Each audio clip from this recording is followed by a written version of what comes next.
Brittany's question, though, is there a way to treat the body gently so that sensations come back into the window of tolerance and don't trigger one deeper into shutdown?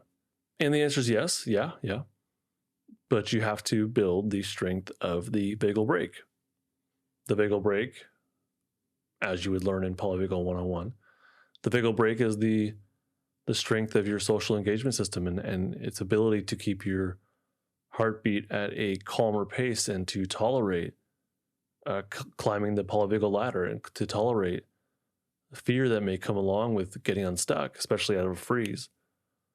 And to be able to tolerate flight fight energy coming back into your system, the vagal brake has to be stronger. If that's true, then you will be more capable of mindfully experiencing these stuck states, impulses, and sensations.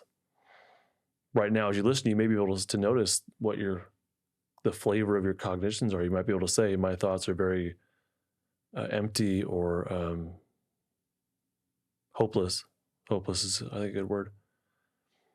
Or maybe in a fight state, my thoughts I can recognize are full of blame and judgment and maybe shaming of others, not taking responsibility for my choices. So you might be able to recognize the flavor of your thoughts. Now, if you can do that or mindfully recognize the emotions you have inside of you, if you could do that, then you might be able to go a bit deeper and feel the sensations that underlie your emotions, and maybe even a bit deeper and to actually feel and act on the impulse that you have inside of you, or impulses.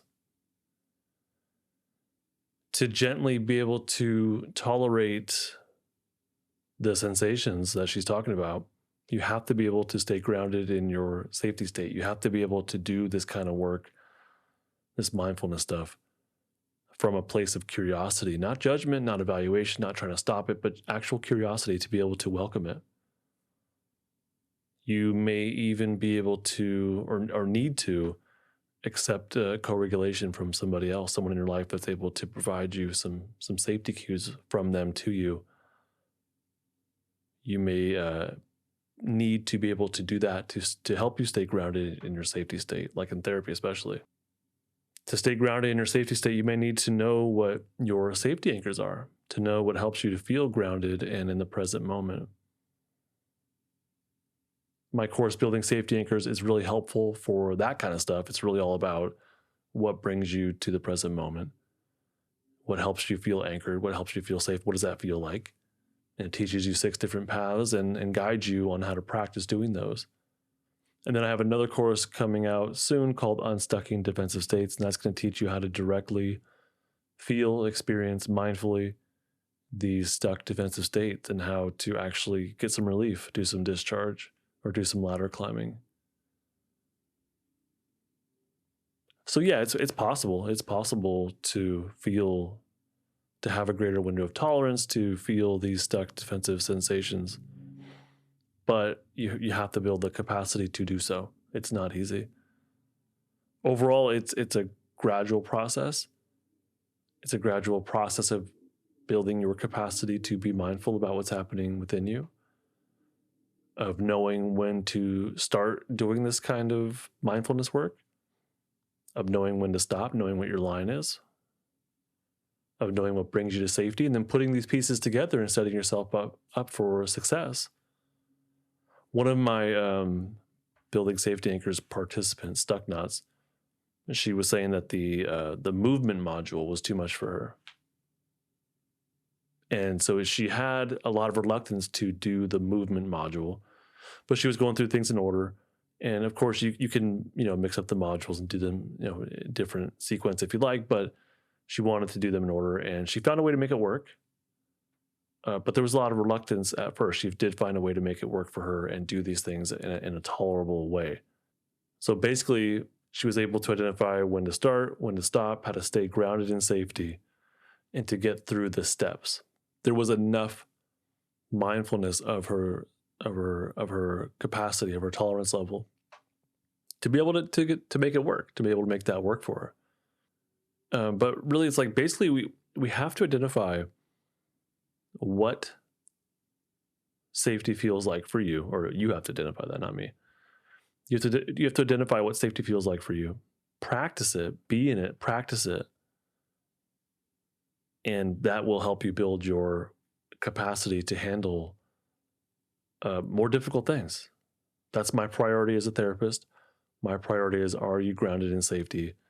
If yes, can you make that choice to delve further? Because it's a choice you make.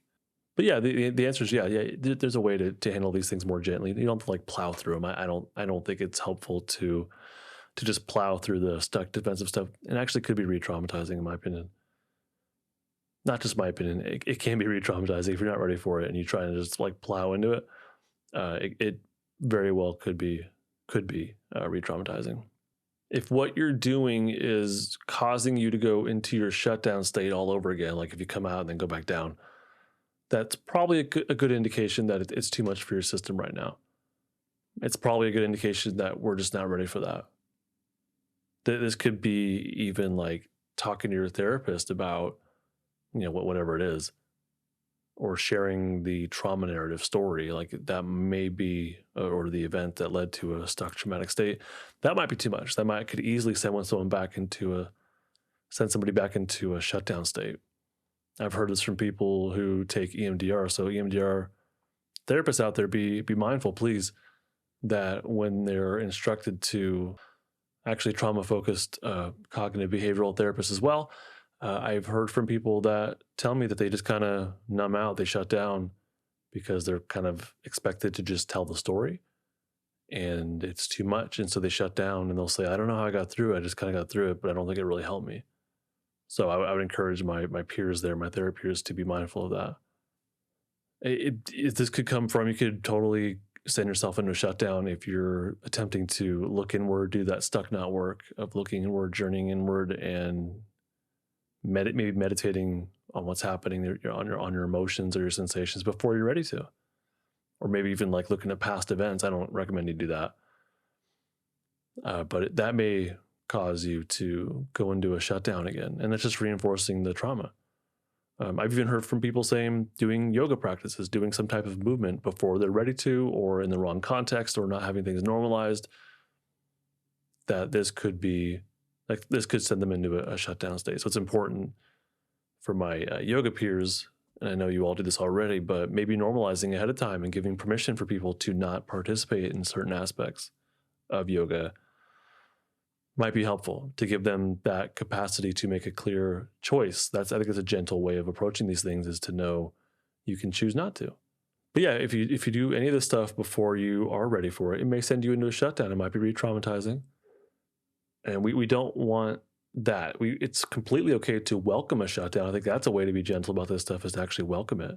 That might sound weird, but that's really what it comes down to, is these feelings are already there. So you might as well welcome them to be there with you. That's the way I look at these. This is, if you are filled with anger, it's already there. You can do the best you can to keep your mind off it. That's fine. But at some point, it's okay to gently tell yourself, look, I feel this way. I feel this way for a reason. It's okay to feel this way. And I'm just going to let it be there for a little bit. I'm going to just let it be there. I'm not going to reject it. I'm going to let it be there. I'm not going to do anything about it. I'm not going to try and fix it. I'm not going to examine it. I'm just going to let it be there, and I'm going to notice it while I also do something that's maybe more grounding, or while I also go and focus on just something else. So it's not about rejecting. It's about eventually gently saying, hey, you're welcome to hang out with me, to your emotion or those sensations. Just, I feel you, sadness and aloneness and grief, maybe longing, missing. I feel you. I recognize you're there. Fighting is not doing any good. So you can hang out with me. I'm going to put you in my pocket. I'm going to put you in my pocket. You can follow me around all day. I know you're there anyways. I'm not going to reject you. I know you're there for a reason, so you're welcome to hang out with me, but I got stuff I got to do today. And it's also okay for me to feel safe. It's also okay for me to feel some connection or relaxation or joy or happiness or playfulness, whatever it is. It's okay to have both of these things and to invite both of these things or more. It's okay to invite these gently to be there with you. So maybe that's what being gentle with your sensations and your emotions sounds like. Hey, thank you so much for watching all the way to the end. I, of course, have a lot more stuff here on YouTube, but I also have even more on my website. It's justinlmft.com. I have a blog, I have a podcast, I have free resources, and I have some paid courses as well. Head on over to justinlmft.com. I think you'll like it a lot. This and other content I create is not therapy, not intended to be therapy or be a replacement for therapy. Nothing in this creates or indicates a therapeutic relationship.